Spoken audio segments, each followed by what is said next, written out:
say NOS. It's not NOS. It's nitrous. It's nitrous. NOS is a brand of nitrous. That's like calling refrigerant Freon. It's not Freon. I didn't lose all the Freon in my fridge or my air conditioner. No, you lost refrigerant. Just like when you put NOS in your car. You're not putting NOS in your car, guys. You're putting nitrous. NOS is a brand. Stop saying that. And Supercharger is not a means of forced induction. Supercharger is also a brand. It's actually a belt-driven turbo, is the way you would call it. A supercharger, because it's belt-driven, but it's basically a belt-driven turbo. So you would call it a supercharger. Supercharger is the brand that makes it. Just had to clear those two things up because it's really bothering me. It's really bothering me when people say that shit. So, Supercharger and Supercharger. I'll make a root-style blower for that car. We should.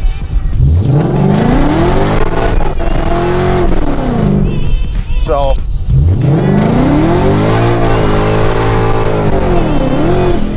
woo!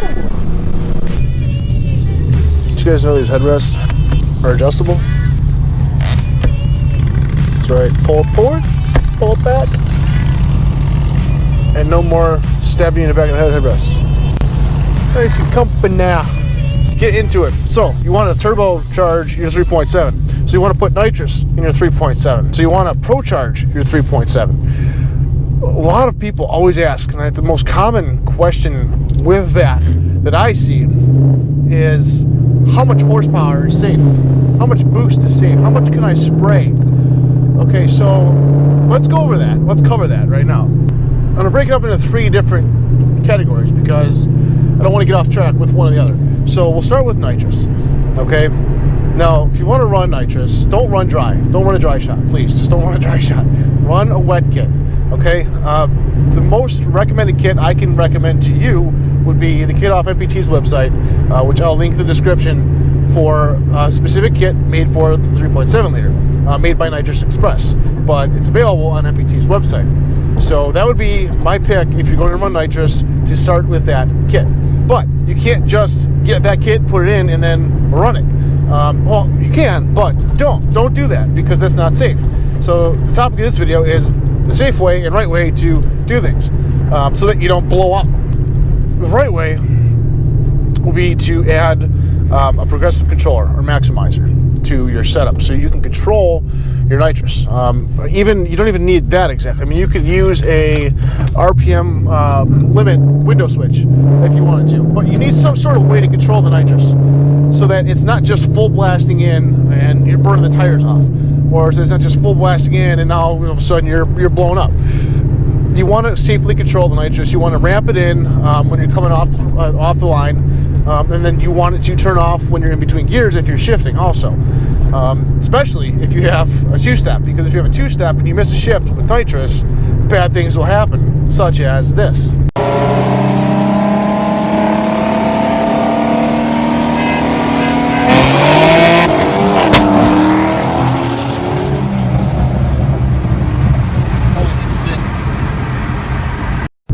That's one of the most important things you can add to a nitrous kit. There's other things you want to put in too. You know, you want to get a standalone fuel system. If you really want to get, up with it, you want to get bigger injectors. If you want to get cold, well, you definitely have to get colder spark plugs. That's one thing with nitrous. You definitely want to change your spark plugs out, go 1 degree colder. The bottle warmer is important. A way to purge air out of lines is important. A good nitrous kit isn't what you just see advertised for $750 or $800. You don't just buy the kit, put it in, and then all of a sudden, boom, run the check, run a nitrous. That's not the right way to do it. Okay, so when you run nitrous, consider those things very important. And if you want to safely run anything, if you're going to ask the question, can I safely run nitrous in my car? Can I safely do this? Well, then don't skip out. Don't skip out anything, because that's not. There's no point asking the question then. If you don't want to spend the money on a good set, don't ask the question. Is it safe? Just run a 700-shot 3-stage nitrous kit in your car and blow it up. I don't care. So don't ask about being safe if you don't want to spend the money to be safe. Okay, let's get that out of the way. So that's kind of your nitrous topic there. When it comes to turbo, okay, we'll move on to turbo now. Safest wheel horsepower limit for daily driving. Now, this has changed over the years. It used to be like 450, then it was 500, and now it's like 550, 600. there's a lot of different guys running different setups. Some of you guys know Jordan if you're in the Facebook groups. Okay, Jordan runs, I think, like 600 wheel horsepower or something like that daily. And his cars had no problems, but he's got a good kit. It's a JM Performance kit built by Jack Markgraf. He's got a good tune. I'm not sure who his tuner is, but I know he's got a good tune in there, obviously, because he's pushing 600 wheel horsepower and daily driving this twin turbo beast.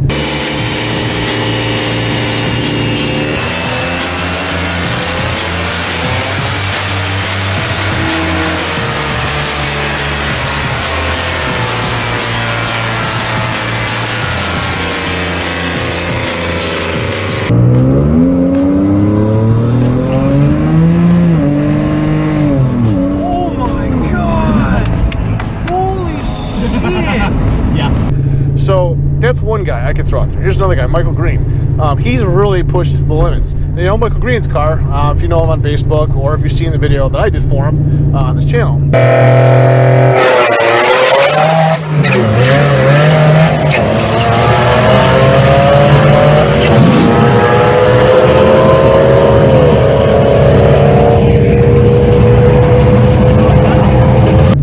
He pushed over 600 wheel horsepower, and the car's fine, and he's still on a stock engine.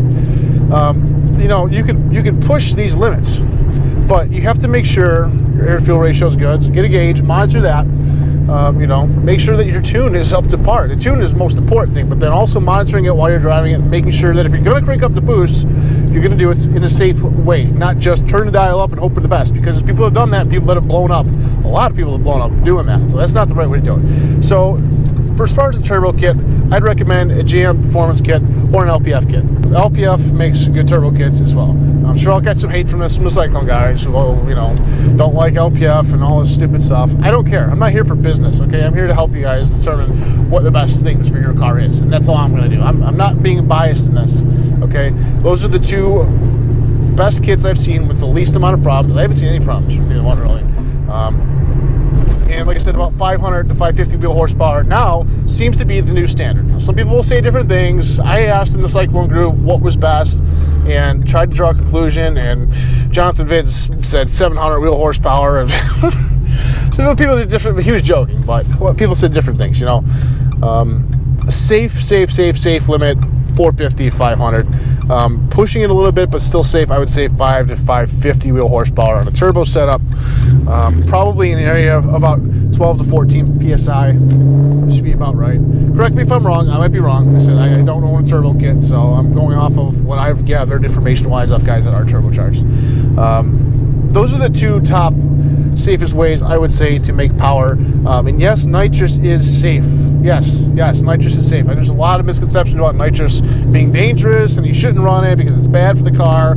Okay, nitrous makes everything run colder. So no, it's not bad for the car. Not if it's set up properly with the things that I mentioned to have on the system with your regular nitrous kit that you purchase. To give an example, I know I throw TV build out there a lot. Terry. Well, you know what? The guy's done a lot, and you can learn a lot from him. So I use him as a good reference because him and his girlfriend's car, Ghost, made probably well over 100, 150 track passes on a motor that's over 100,000 miles, spraying 150 just weekend after weekend after weekend, and the car is still on the stock motor. So just goes to show you, now he has a proper nitrous setup, everything in place, the car's dialed in with MPT.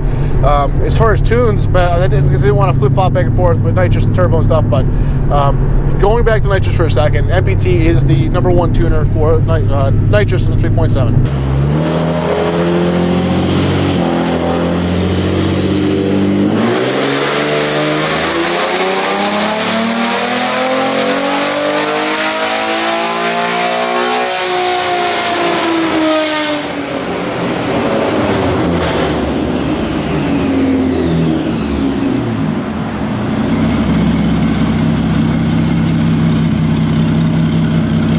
The #1 tuner for nitrous in the 3.7. So a car like his, over 100,000 miles, spraying 150 all the time, for that many passes, and you know, for the car still to hold up fine, shows you nitrous is safe if it's done right. So number 1 and 2 picks, turbo and nitrous, are the safest ways to do it, as long as you stay within the bounds of what's safe. Procharger, on the other hand, can be safe, yes. However, it's a lot more stress on the engine.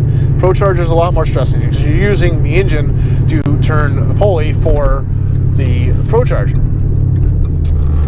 As long as you have the right pulley, and you're not running probably more than, I'd say, 10 pounds or so on the Procharger kit, you should be safe on that as well too. I think max limit Procharger should be about 450 to 475 wheel horsepower. There's a couple different kits that are offered. Obviously the Procharger brand itself is going to be the one that you're going to want to go with. Vortec makes one now too, I think, and there's another company that might make one also. I don't really remember what that one is, but those are my picks for that. Procharger offers 2 different head units. There's a P1SC and a D1SC. I actually owned a D1SC, and that was for the 3.7 that I used to have. I never actually got the head unit on. I got everything else installed. The intercooler, the heater lines were reran. The coolant reservoir was on.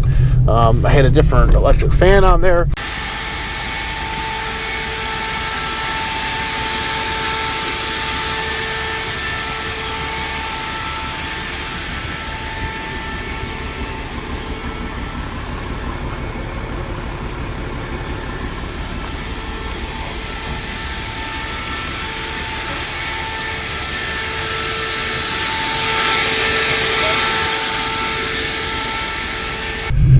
Everything was ready to go. Everything was ready to go. The only thing that was missing was basically drilling the crank and putting the Procharger on.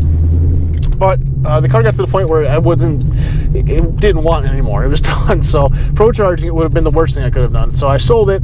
But the D1SC is a step over the P1SC, which allows you to be able to make more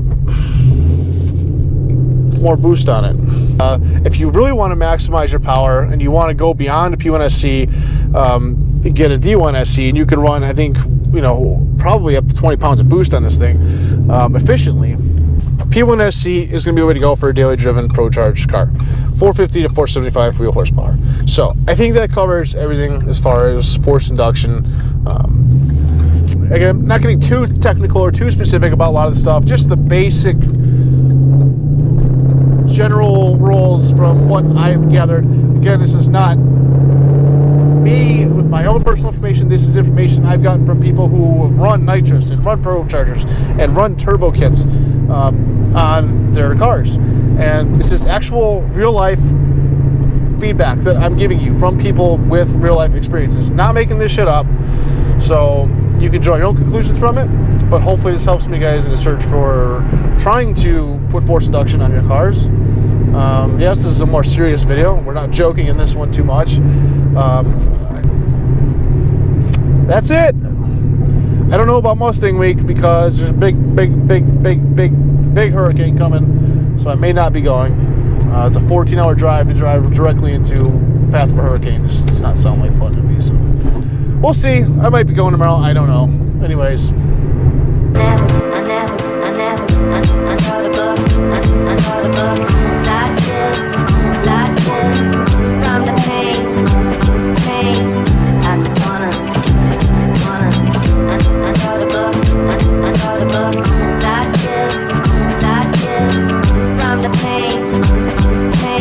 Peace, yo diggity. What the fuck am I saying? Peace. Anyways, peace.